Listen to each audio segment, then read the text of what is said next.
जय Hind everyone. UPSC के अंदर काफी बार क्वेश्चन पूछता है ओशियनिक फ्लोर के फीचर्स के बारे में, तो एक बार सभी को हम लोग देखते हैं। सबसे पहले हमारे पास में आता है कॉन्टिनेंटल शेल्फ। तो देखो हमारे पास में क्या होता है ना, कॉन्टिनेंट खत्म होता है और हमारे पास में ओशन स्टार्ट होता है, बट वो वहीं से कॉन्टिनेंट खत्म तो नहीं हो जाता है, राइट। तो जो कॉन्टिनेंटल शेल्फ है ना, it is like a raised platform, जो कुछ समय तक आप देख पा रहे हो रेज्ड प्लेटफॉर्म है जहां पे ओशन का पानी आ चुका है। हमें सबसे ज्यादा लाइफ, सबसे ज्यादा सनलाइट इसी जोन के अंदर मिलती है। उसके अलावा जितने भी कोरल्स हमारे पास में होते हैं, they all are formed on your continental shelf. उसके बाद में अगर हम लोग ध्यान देंगे तो एक ये स्लोप नजर आ रहा है, that is called as your continental slope. यहाँ पे जो मिक्सिंग ऑफ सनलाइट है वो कहीं ना कहीं थोड़ी सी कम हो जाती है। And before the continental slope goes into your abyssal plain, हमारे पास में थोड़ा सा राइज वापस से होता है, and this is called as your continental rise. This is called as your continental rise. कहीं कहीं पे हो भी सकता है और चाहे ना भी हो।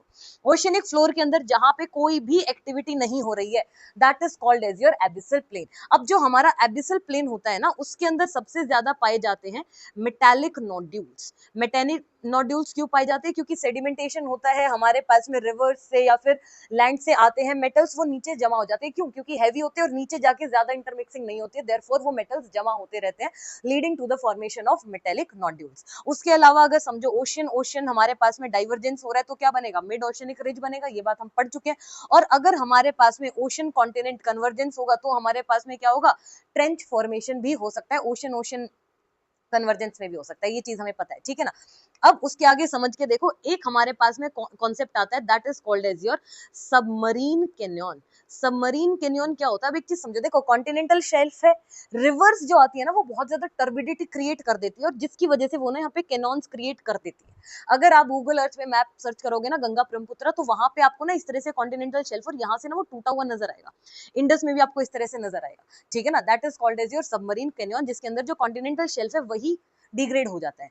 उसके अंदर हम लोग उसके अलावा बात करेंगे आइलैंड्स। हमें पता है डिपोजिशन हो के आइलैंड बन जाएगा अगर वो वाटर से ऊपर आ चुका है। अगर ये डिग्रेडेशन हो के ऊपर का टॉप जो है वो इरोड अवे हो गया तो हमारे पास बनता है गायट। और वहीं अगर हमारे पास में जो स्ट्रक्चर है वो पानी से नीचे रह गया है, अभी उसमें डिग्रेडेशन नहीं हुआ है, then that is called as your seamount. अब जो हमारे पास में गायट है, that also acts as your continental shelf only. वहां पे भी हमारे पास में कोरल फॉर्मेशन हमें देखने को मिलती है। अगर एक आइलैंड है तो आइलैंड है, एक लाइन में है तो आइलैंड आर्क है, और अगर बहुत सारे ग्रुप ऑफ आइलैंड्स हैं then that will be called as your archipelago. इतना क्लियर है? ठीक है।